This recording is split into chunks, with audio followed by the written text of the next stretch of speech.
Guys, I want to make a quick video about the replacement brake caliper that I got at O'Reilly's.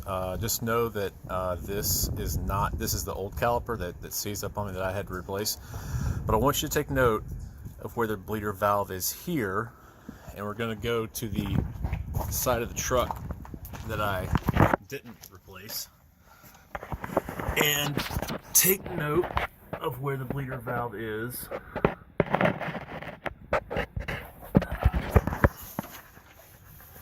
On this side. So here it is right here. See how it's on top? Over here to the one I replaced. And take note of where it is there. It's right there on the bottom. Can't see it.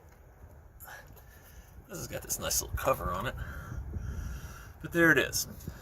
So obviously this one is different than the others. I'm not sure if they sold me the one for the right side or not, but after replacing this, my brakes felt really squishy, like I had air in the line, and that's probably the case. I got on a thread and saw where someone replaced their brake caliper and they just kept on flushing their brakes, and nothing seemed to get better. They just were very squishy, and I'm willing to bet that's it.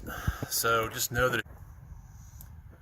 Hey guys, just finished up swiping out the brake calipers. So the auto parts store I bought them from did confirm, and again, this is the one I literally just installed on the passenger side and bled and did all that fun stuff.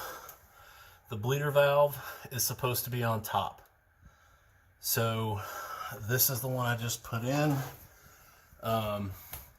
Over here, this is the original caliper, but just put some more caliper grease on it because those pins were sticking kind of bad, so I was able to save it.